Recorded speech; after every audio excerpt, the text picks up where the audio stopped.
I'm an alcoholic. My name is John. Hi, everybody.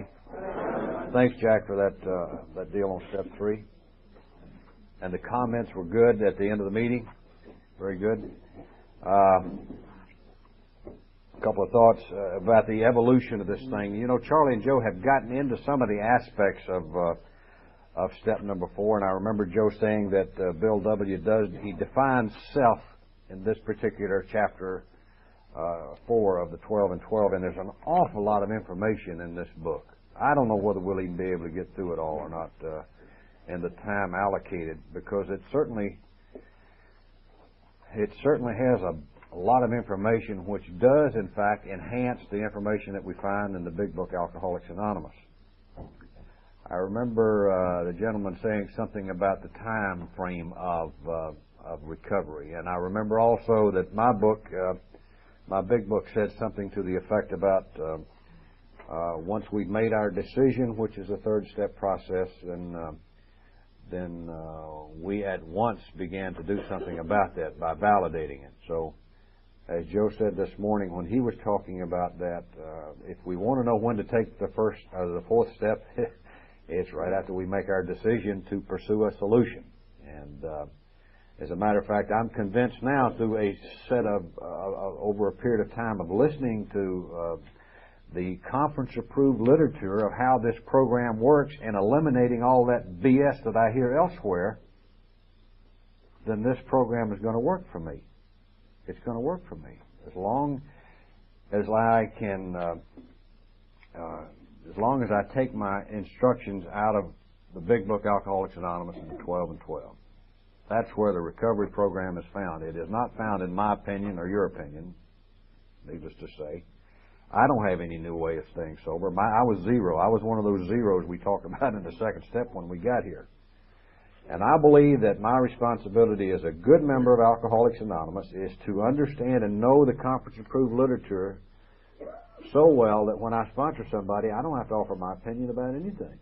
I can direct them to the program of Alcoholics Anonymous, either out of the big book or out of the 12 and 12. And I don't have to come up with some of this other stuff. You know, one of the reasons they wrote these books, if we'll remember that story, the reason they wanted to write them is so the message would not become garbled and twisted. And I'm sure that some of you, and I'm not taking issue with anybody, and I'm not being derogatory, but, you know, sometimes we go to meetings of Alcoholics Anonymous and I wonder where in the hell I'm at and where these, whatever it is that they got came from, because it doesn't sound like anything I've been reading in these books. Step 4 is the definition of self as Joe alluded to, because Bill, it seems to me, in this step, after this long period of experience and observation, takes a sort of a different approach to step 4. He starts talking about something called instincts, and that's not mentioned in step 4 in the big book Alcoholics Anonymous. But you can see a sort of a marriage and how this does help me understand the 4th step out of the big book Alcoholics Anonymous when he starts talking about these things.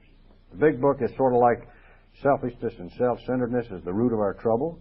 It is manifested by resentment, fear, anger, and sex hang-ups. So let us take a look at the manifestation of self-centeredness and inventory it. And then in step 4 of the 12 and 12, we see him coming at it from a different point of view in which he describes self. Every self and everybody that is born, apparently, the computer of self is giving chips. You know, the chips of security, sex, and society, and security. Security, sex, and the 3 S's, and I know my tongue is doing. What is it? Society, sex, and security. Not necessarily in that order, but we're all given natural, God-given instincts. It's some sort of a built-in thing that makes us want these things. And let me just go over something that I have before I get into the 12 and 12. Believe it or not, I do get prepared for these presentations. I do. I have a folder here with some big typing and some scratch-throughs and things like that. And when I'm doing this, it all sounds so wonderful. But when I get up here and start talking, I just lose it. And I don't know where in the hell I'm coming from. So I better stick with the manuscript here. Step 4 says, made a searching and fearless moral inventory of ourselves. And I'm not going to get into the definition of these words because I think Charlie and Joe have already covered that pretty well. In the evolving of the recovery program, it seems that one step prepares one for the next step. And I believe that now. I believe that now. I don't think they're just 12 hodgepodge things thrown up into the wind and you can take any one you want to. There is an evolution, it seems to me, a process that one thing prepares one for the next thing. And I think we're going to see that as we go through here. It is my opinion that step 4 validates, or is that process that confirms that I have in fact made a decision to turn my will and life over to the power greater than myself, God as I understand Him. Charlie again alluded to that this morning when he talked about he and Barbara making decisions year after year to go to California. They made the decision, but they never got to California until one time they validated that decision by doing certain things. And they eventually, through a process of going through this town and that town, wound up in L.A. They didn't get to L.A. because they made a decision. They got to L.A. because they validated the decision by putting it into action. And I think that that's what the 4th step begins to let me do.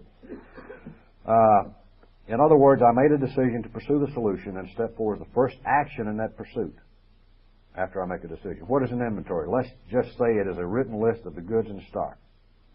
In the big book on page 64, it says that it will be a strenuous effort to face and to be rid of the things in ourselves which have been blocking us. Blocking us from what? Well, blocking us from the solution. The reason I was not able to get the solution before I came to Alcoholics Anonymous in and of myself is that I was there.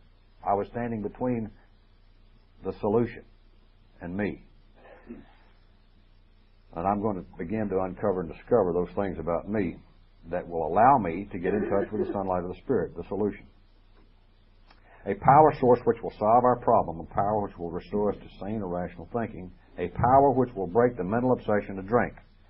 A fact-finding and fact-facing look at the truth about ourselves will begin to bring this about.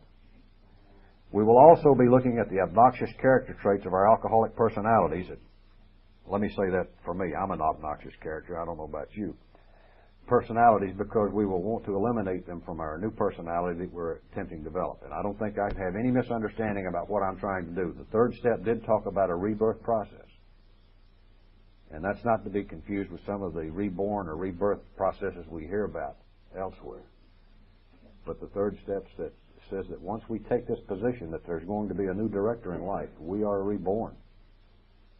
And that all things are new. We're going to develop a new personality. And therefore everything, it's just not the new me, it's everything else is going to be new. Before we can hope to develop the qualities that will create a desirable AA personality, we must discover the causes for our powerlessness over alcohol. We will want to know why we have been at war with ourselves. We will see how alcohol has limited us. And I know that alcohol has limited me in my life because a lot of good things have happened since I started this recovery process. As the big book says on page 76, to search out the flaws in our makeup which has caused our failure. That's what I want to find out. What are the flaws in my makeup which have caused my failure in life and all that it entails and all of these natural and God-given instincts that we're going to talk about here in just a minute. I don't think we can arrest our alcoholism until we have knowledge of our defects. Therefore, we take positive steps towards correction of our physical, mental, and spiritual disabilities when we make a searching and fearless moral inventory of ourselves. When we do it in a thorough business-like way, when we reasonably excuse the other fellow and truly expose our own faults. As beginners, we can't help but be impressed or even overwhelmed at the array of defects or flaws that we will uncover and wish to correct. So don't be overwhelmed by what you're about to discover.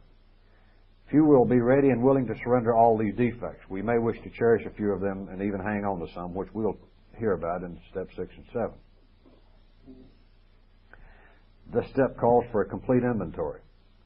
Our program is not in accord with halfway measures. Remember that said there in the 5th step. Half measures avail us nothing. Our program is not designed for half measures. Full rehabilitation is our objective. You defeat your purpose when you do not employ the inventory 100%.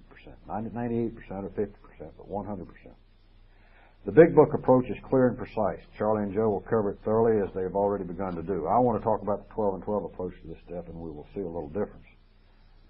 The big book hits on self-centeredness, resentments, and anger, fear, and sex. 12 and 12 talks about the instincts and about the 7 deadly sins. Now, in the 12 and 12 in my book, it starts on page 42. And as I say, there's just a wealth of information. First of all, about the description of these instincts, which is the self that Joe alluded to. And this is something we all have. And it also says that these are natural and God-given and therefore good. Yet these instincts, so necessary for our existence, often far exceed their proper function. Powerfully, blindly, many times subtly they drive us, dominate us, and insist upon ruling our lives. Our desire for sex, for material and emotional security, and for an important place in society often tyrannize us. When thus out of joint, man's natural desires cause him great trouble, practically all the trouble there is. No human being, and I mean that says no exceptions, however good, is exempt from these troubles. Then it says, it makes a profound statement, which I have to bring in the fore every time I have an emotional problem. This is my little 4-step barometer. Nearly every serious and emotional problem can be seen as a case of misdirected instinct. When that happens, our great natural assets, the instincts, have turned into physical and mental liability. Natural God-given instincts gone astray, out of kilter, too far one side or the other, cause the problem. And whenever I have an emotional problem, my 4-step quick inventory says, which instinct has gone out of kilter here? Do I want too much of? Am I not getting enough of? Do they not appreciate me? Is my desire to dominate out of kilter? Do I depend too much on another human being? These are the things that represent the questions that I ask myself about these instincts. Step 4 is our vigorous and painstaking effort to discover what these liabilities in each of us have been and are. We want to find exactly how, when, and where our natural desires have warped us. We wish to look squarely at the unhappiness that has caused others and ourselves. By discovering what our emotional deformities are, we can move towards their correction. That's why we want to find out what they are, so we can correct those things which have been blocking us from the solution to the problem. Without a searching and fearless moral inventory, most of us have found that faith which really works in our daily living is still out of reach. Affirmed. I'll agree with that. Before tackling the inventory problem in detail, let's have a closer look at what the problem is. Simple examples are like the following take on a world of meaning when we think about them. Suppose that a person places, now these are examples of excessive God-given instincts gone astray. Suppose a person places sex desires ahead of everything else. In such a case, this imperious urge can destroy his chances for material and emotional security as well. In other words, one instinct gone out of kilter can affect another instinct gone out of kilter. And it can even affect his standing in the community. Well, you can see that. Suppose a guy has such an imperious urge for a young, delightful thing, and he lets it go astray, and he perhaps rapes that person. That's going to ruin every facet of his life, because he's let that basic God-given instinct of sex just go too far out of kilter. Another may develop an obsession for financial security. I've been there. So that he wants to do nothing but hoard money. Going to the extreme, he can become a miser or even a recluse who denies himself both family and friends. Every now and then you see that. I don't know if it's sort of a human interest article, but every now and then you'll read about, the last one I remember was a gal who lived in West Palm Beach who was a panhandler. She used to walk around the streets going into trash bins and so on and so forth, and looking for handouts and living in an old dilapidated place. And when the old lady died, they found just millions. She was worth millions of dollars. That somehow or another she had. I guess that had been her God at one time, of which she accumulated, and was still accumulating, but was afraid to spend any of it. She became a recluse and a miser. Nor is the quest for security always expressed in terms of money. How frequently we have seen a frightened human being determined to depend completely upon a stronger person for guidance and protection. That's not too tough to do. I found myself sometimes absolutely dependent upon my wife, and my wife dependent upon me. And there's nothing wrong with that kind of a dependence as long as it's not sick, as long as I don't take the attitude that I cannot live without. because you never know when you might be without. That's what the next statement says. The weak one, failing to meet life's responsibilities with his own resources, never grows up. Disillusionment and helplessness are his lot. In time, all his protectors either flee or die. That's why it's not too healthy to become so dependent upon another human being. And then when that happens, if we have become so emotionally dependent upon another human being, we are left alone and afraid. We've also seen men and women go power mad who devote themselves to attempting to rule their fellows. Well, our world is made up of people like that. We don't have to think very hard or look very far to see where in our history we've had people like that. Whenever a human being becomes a battleground for the instincts, there can be no peace. Whenever we are at odds with ourselves about the pursuit of these instincts, and they weigh too heavy on us, we become a battleground and we cannot have peace. Every time a person imposes his instincts unreasonably upon others, unhappiness follows. Boy, that's so true. The collision of instincts can produce anything from a cold snub to a blazing revolution. This happens in sobriety. I can tell you that. This is why you just don't take an inventory and forget about it, because these things are going to exhibit themselves as time goes on. And we're not really talking about alcoholism or alcoholic behavior. We're just talking about human, natural, God-given instincts. We don't have an exception to that. We're not the only ones who are given instincts. Everybody else has got them. And everybody else has a right to let them go astray. But we're talking about the alcoholic and how it affects us, and we're going to begin to develop a notion of how that affects us. Alcoholics especially should be able to see that instincts run wild in themselves as the underlying cause of their destructive drinking. If you're not an alcoholic, it can be the underlying cause of your destruction. But for us, it tends to allow me an excuse for drinking, because I'm never getting what I want to have. I don't get enough domination of human beings. I don't have enough material security, enough emotional security, and certainly not enough sex. So I'm in trouble all the time. Okay. Instincts on rampage still balk at investigation. Now, suppose you're a new alcoholic coming into AA. Somebody gives you a very clear and definite definition of what alcoholism is, and you buy it. You find out you're powerless. You find out you've got the allergy and you've got the mental obsession.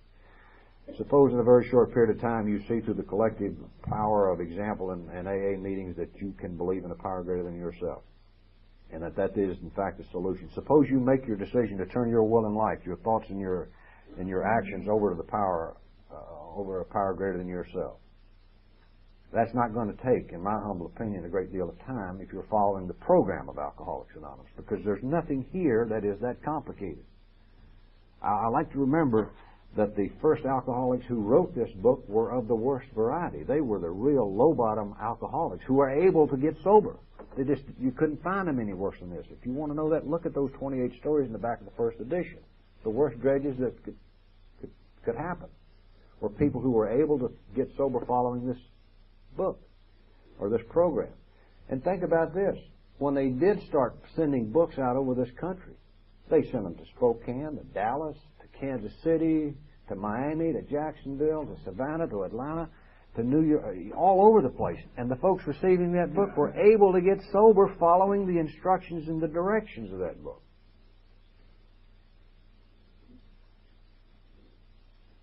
What does it say in the fall?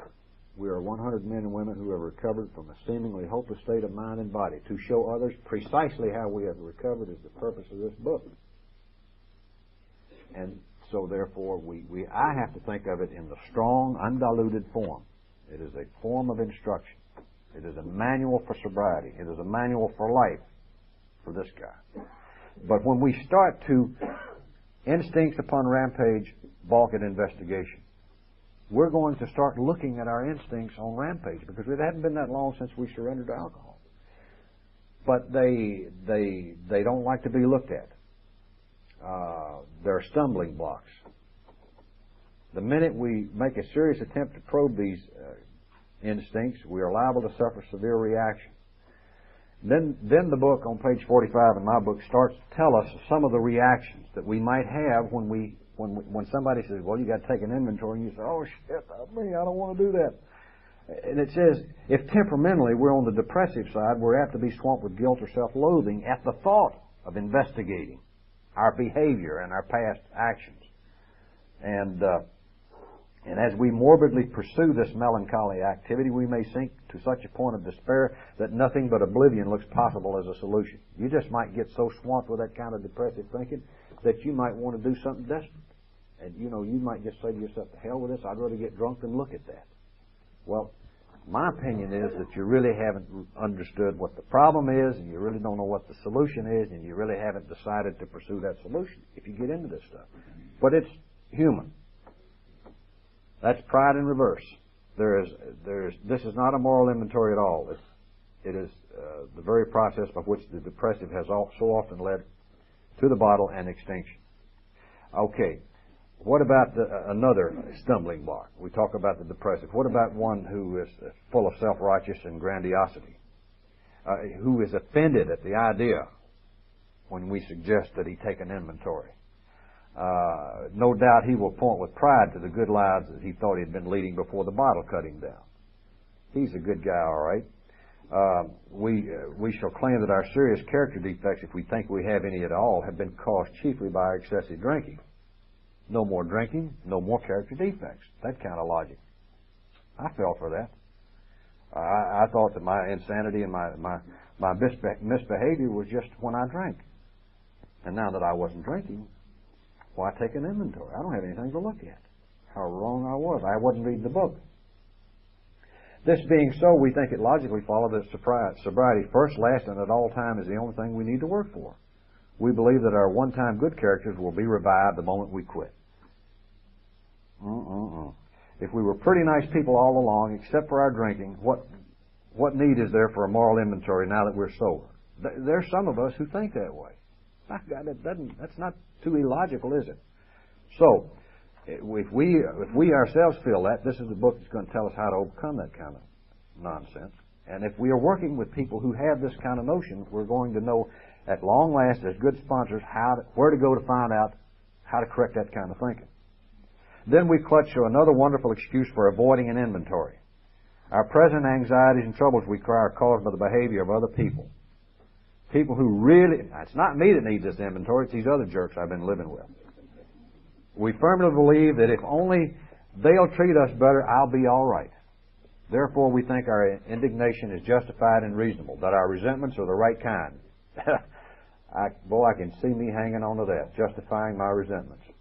It reminds me of the story of the cowboy that, and probably this happened in Willie's area in Texas, and there was a blacksmith out there, and he was forging this horseshoe on his anvil, and he was hammering it out, and he put it on the table over there to cool off. And about this time, this cowboy meanders in, and he's sort of just looking around at the saddles and this, that, and the other thing, and he spots this horseshoe on the table. He picks it up real fast, and he throws it down, and the blacksmith sees him do that. And the blacksmith looks over with a twinkle in his eye, and he says, "What's the matter, son? Did that burn your finger?" And the cowboy said, "No, sir, it just don't take me long to look at a horseshoe." So, you see, nothing wrong with that guy. He justified the stupidity of his actions. Now the big book, or the 12 and 12, goes back to that. Bring the sponsor in and let him give you the answers type deal, see? So that they don't have to be too hard and direct, tell us exactly what to do.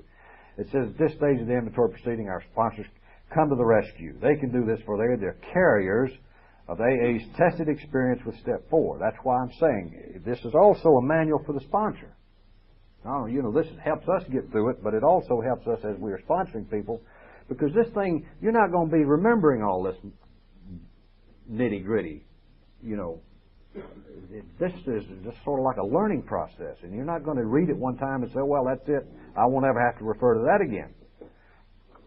And to just have a working idea of where these answers can be found is a great thing when you're working with other people. Well, the sponsor comes in and he gives them ways to overcome the stumbling blocks, he talks about how to talk to the one who is temperamentally on the depressive side. He talks about how to talk to the one who is full of self-righteousness and grandiosity, and then the other one who thinks his troubles are not his, they belong to everybody else. And he'll probably tell them the story of the cowboy and the horseshoe. Okay. Let's see. Now we move on, and page 47 I am now. The guy that we were talking about, the last one, who thinks his problems belong to others, he thought the conditions drove us to drink, and when we tried to correct these conditions, we found that we couldn't. We became alcoholics. It never occurred to us that we needed to change ourselves to meet conditions, whatever they were. Then on page 47, middle of the page. But in AA, we slowly learned that something had to be done about our vengeful resentment, self-pity, and unwarranted pride. We had to see that every time we played the big shot, we turned people against us. We had to see that when we harbored grudges and planned revenge for such defeats, we were really beating ourselves with a club of anger we had intended to use on others. We learned that if we were seriously disturbed, our first need was to quiet that disturbance regardless of who or what we thought caused it. Now, this is what an inventory is all about. This is what an inventory is supposed to do for us. If we are seriously disturbed, our first need was to quiet that disturbance, regardless of who or what we thought caused it. To see how erratic emotions victimized us often took a long time. We could perceive them quickly in others, but only slowly in ourselves. It reminds me of a parable I've heard about. Wesley used to say this occasionally. It's so easy to see a speck in somebody else's eye, and you can't see the log in your own. Boy, did I know what he meant when he said that, because I just finished assassinating somebody's character. And he told me about that one. First of all, we had to admit that we had many of these defects, even though such disclosures were painful and humiliating. Where other people were concerned, we had to drop the word blame from our speech and thought. This required great willingness even to begin. And we've talked about how necessary willingness. Willingness is the cornerstone, and the decision was the keystone. And now we're beginning to validate that. We're putting this faith into action by beginning to pursue a look at ourselves. Okay. Of course, the depressive and the power driver personalities extremes, types of, with which AA and the whole world abounds. So see, we don't have an exclusive to that deal. Depressive people and power drivers are not ours alone. There are plenty of them around. Somewhere in our literature it talks about sometimes having the compassion for other human beings as being just as sick sometimes as we are, even though they're not alcoholic. Often these personalities are just as sharply defined as the examples given, but just as often some of us will fit more or less into both classifications. Human beings are never quite alike, so each of us, when making an inventory, will need to determine what his individual character defects are. In other words, I got to take my inventory, and you've got to take your inventory. Having found the shoes that fit, he ought to step into them and walk with new confidence that he is at last on the right track. That's not saying he's found the answer, but he's on the right track to the answer. Okay, now let's ponder a need for the list of the more glaring personality defects all of us have in varying degrees. Now, all of us has got this in varying degrees, so don't ever feel yourself so pompous that you don't have some of this mess, because it says here we all got it. To those having religious training, such a list would set forth serious violation of moral principles. Some others will think of this list as a defect of character. Still others will call it an index maladjustment. I like that.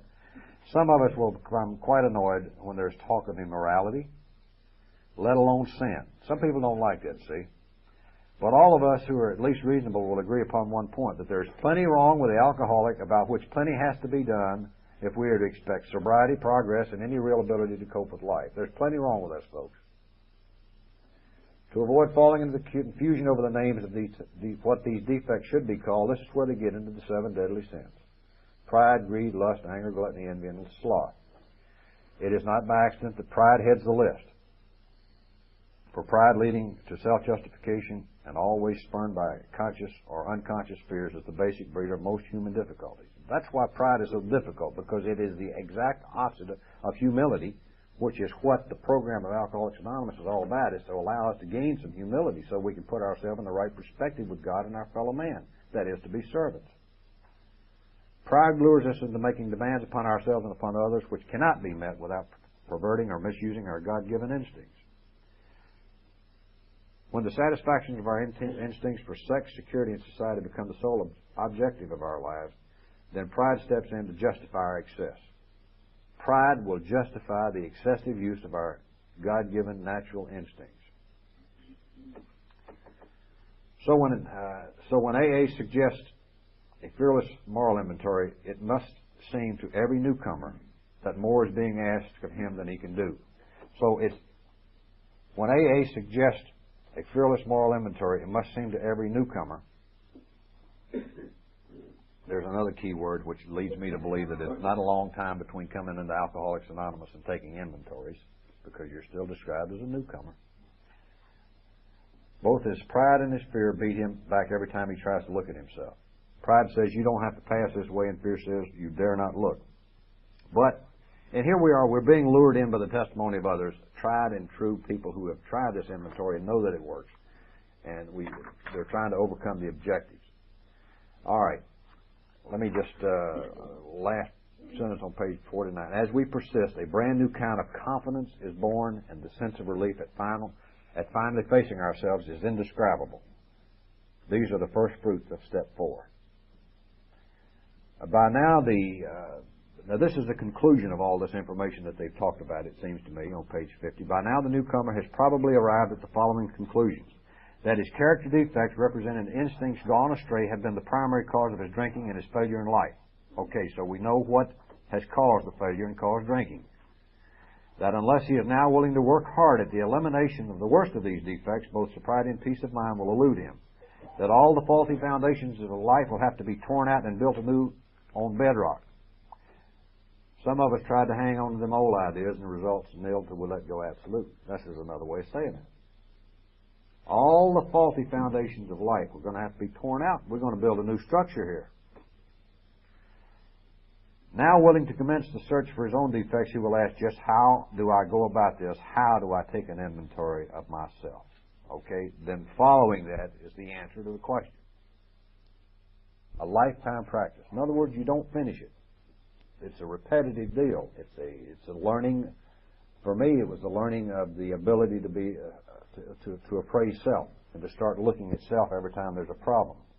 Because my habit when I came to Alcoholics Anonymous, whenever there was trouble in my life, it was never ever my fault. It was always something else or somebody else, some person, place, or thing that was causing my trouble.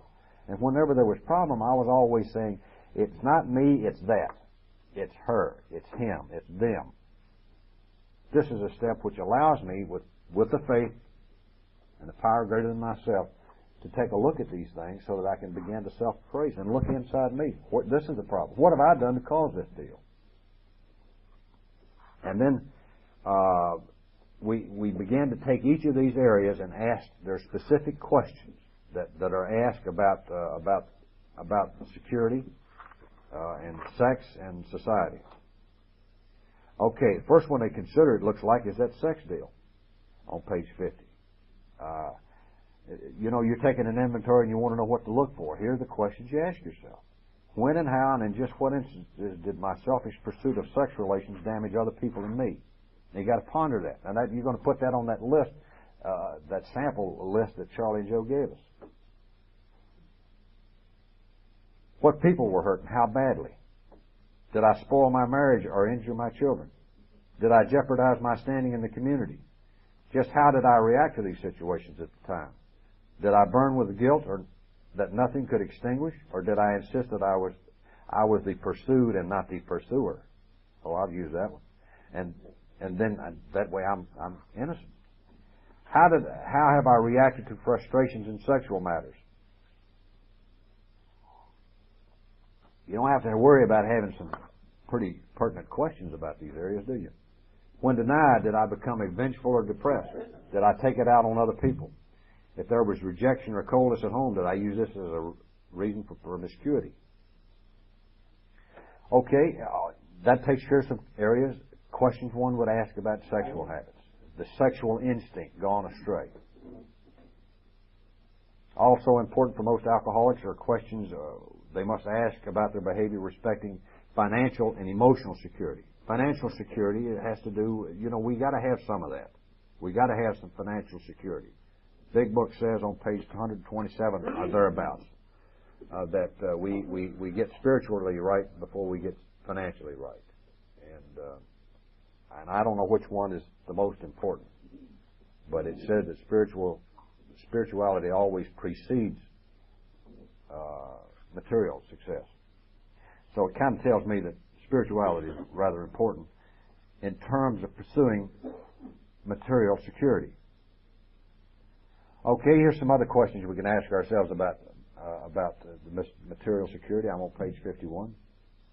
In addition to my drinking problem, what character defects contributed to my financial instability? Did fear and inferiority about my fitness for my job destroy my confidence and fill me with a conflict? Did I try to cover up these feelings of inadequacy by bluffing, cheating, lying, or evading responsibility? Or by griping that others failed to recognize my truly exceptional abilities? Boy, that was my deal right there. You just don't know how to appreciate me.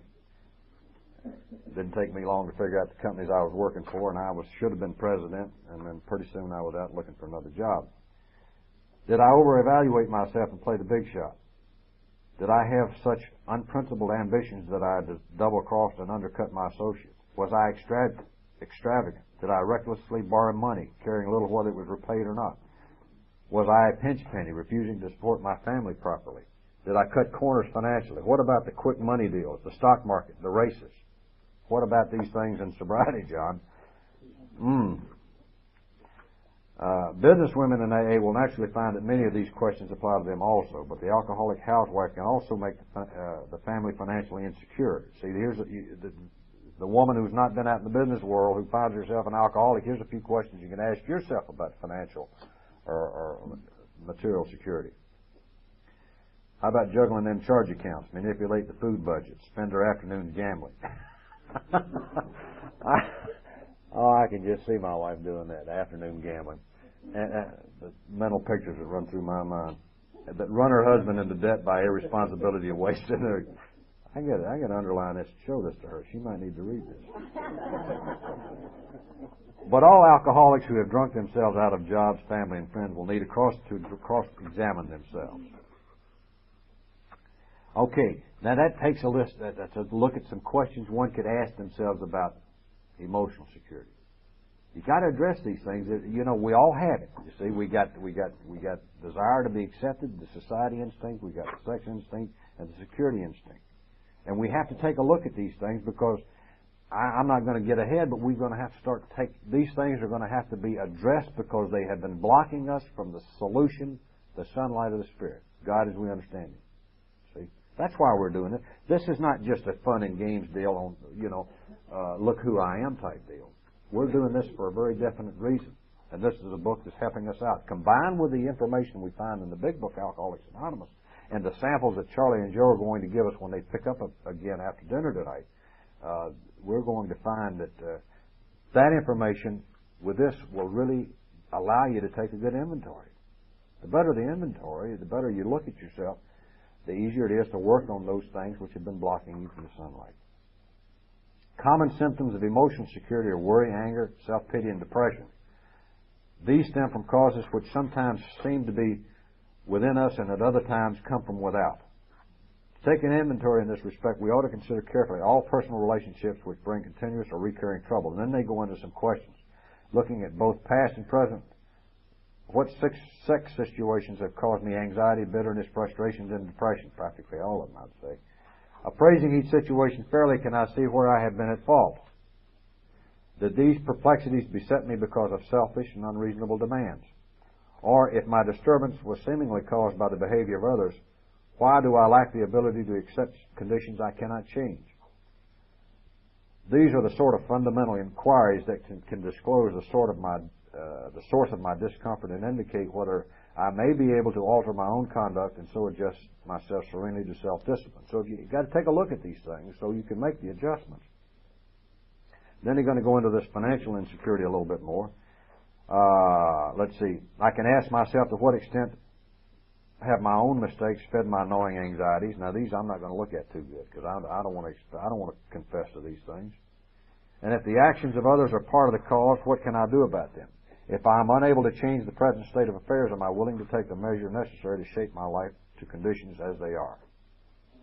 Very valid and good questions. Okay. I like this statement, but it is But it is from our twisted relations with family, friends, and society at large that many of us have suffered the most. We have been especially stupid and stubborn about that. They got a hell of a nerve calling me stupid and stubborn. But it's true. You see, I've decided to become honest about all this stuff, and I'm going to have to accept that. Okay.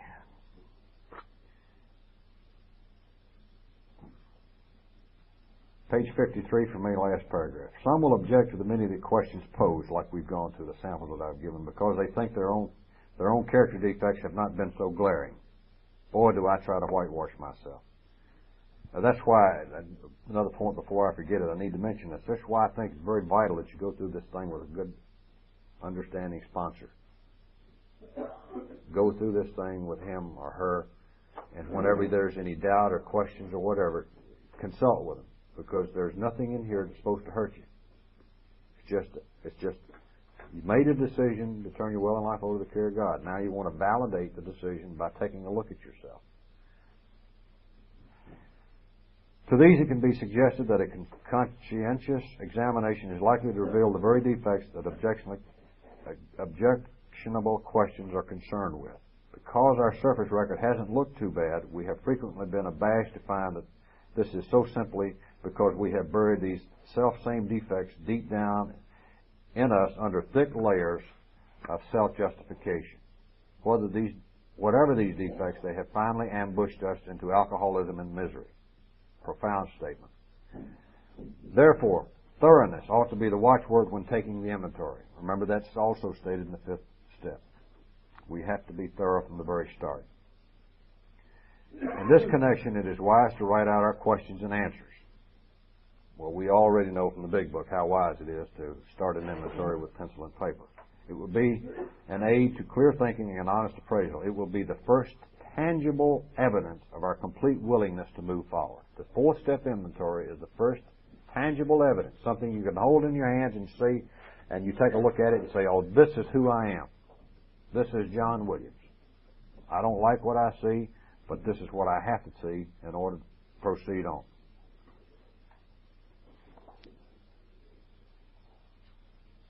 Okay.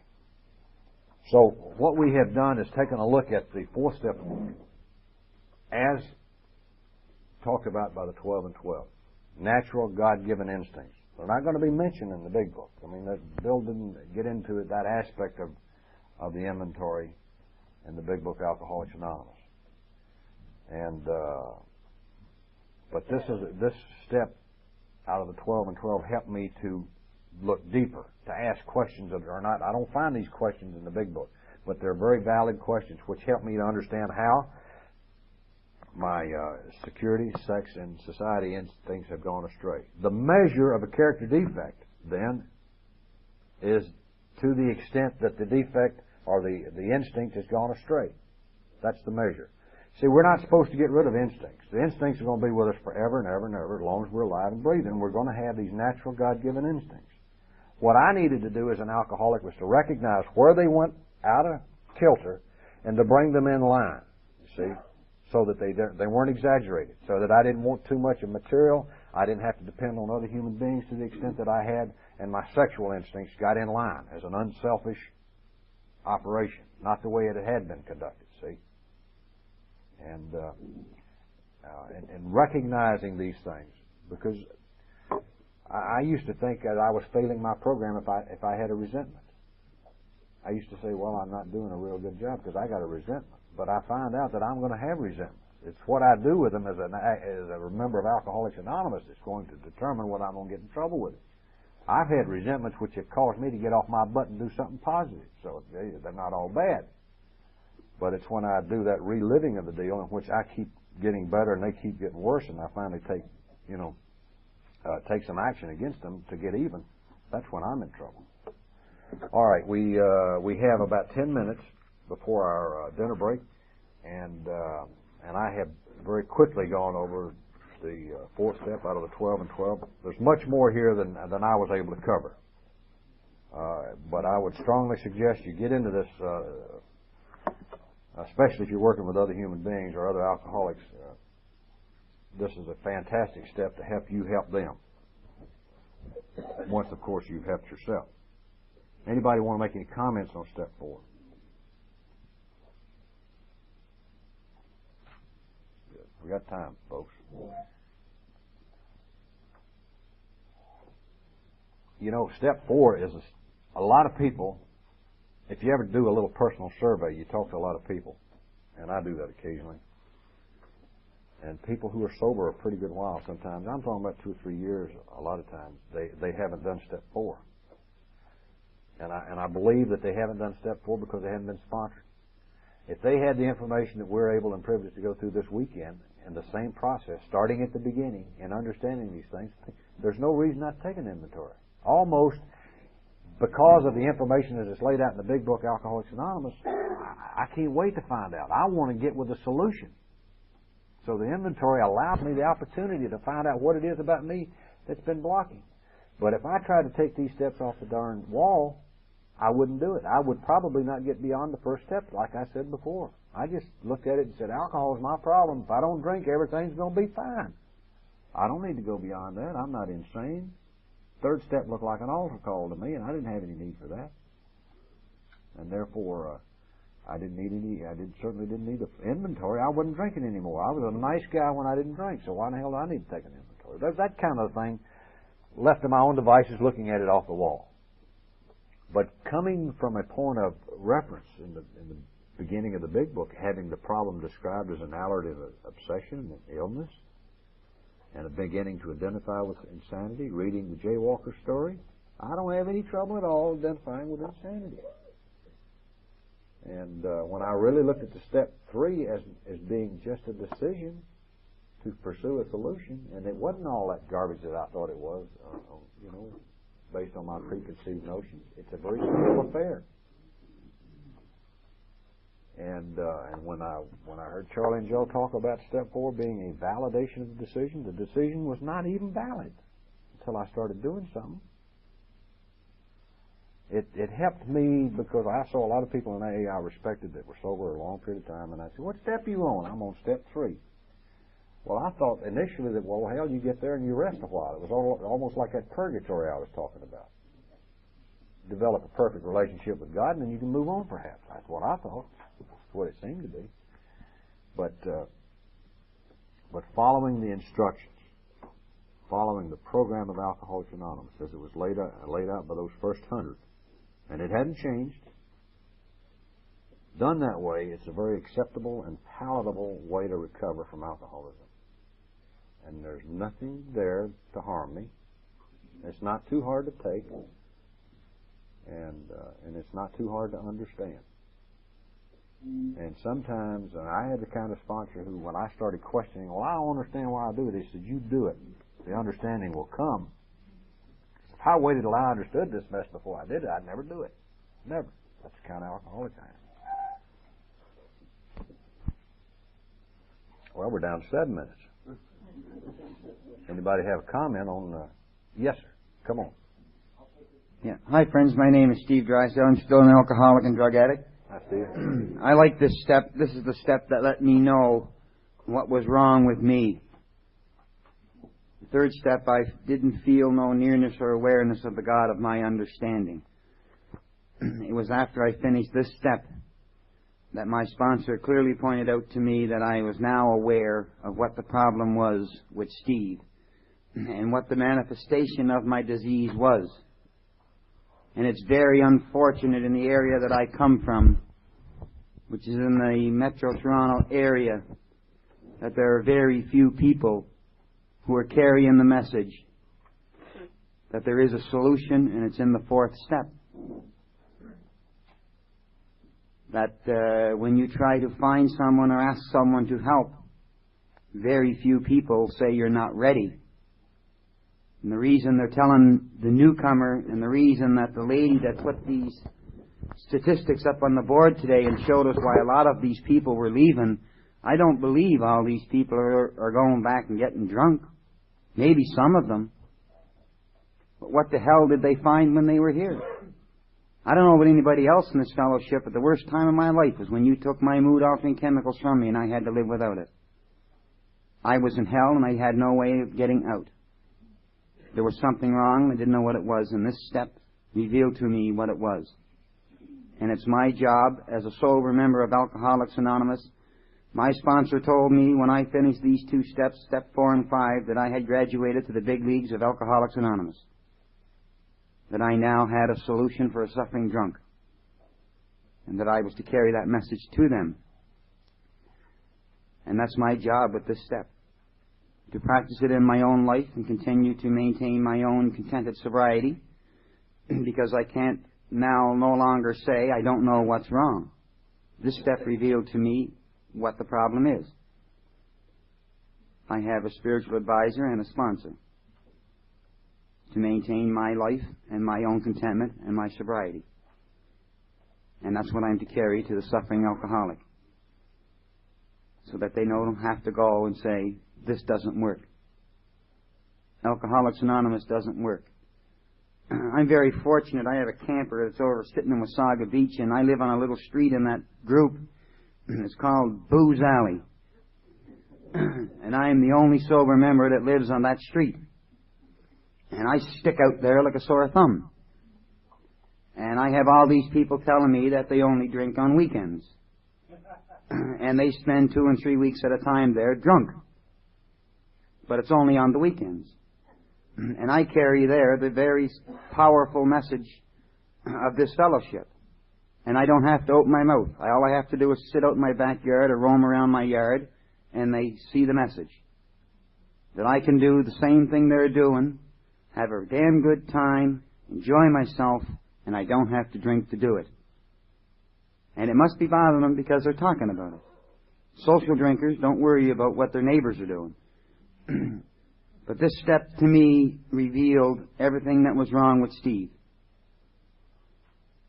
And as long as I continue to practice this step on a daily basis in my life, then I have no problem with my sobriety. It's when I stop practicing this step that I get into trouble. I start to fill the garbage bag again. I want to carry the load myself and tell God to sit back and wait till I'm ready. And God lets me do it. Because I found out in my 4th step I'm a human being and I'm allowed to make mistakes because that's the fertilizer to my spiritual growth. And that's the opportunity we all have here today. But I only hope to God that when we leave here this weekend, the majority of us, that we will take this back to the fellowship of Alcoholics Anonymous, to those who didn't attend, and to those who are coming through that door. And we can say to them, you no longer have to live as you have. You don't have to be here 10 years to get it. Bring your big book. Let's sit down. Let's discuss. Let's share. And let's grow. And thank God, one individual told me to bring my big book to his house. And he told me what I didn't understand and what I disagreed with to let him know. And that's what I'd done. And I became reborn. I became me. Sober, happy, contented, spiritual. And I found that here with this individual with a bunch of incurables. By God, I don't know about anybody else, but I love this. This is beautiful. And I want to thank all those people that came here today to share it with us. Because for me, this is a recharge for me. I'm going out of here this weekend, and every meeting that goes on in here, I leave here that much more stronger. That much more prouder, and that much more contentment. Thank you very much.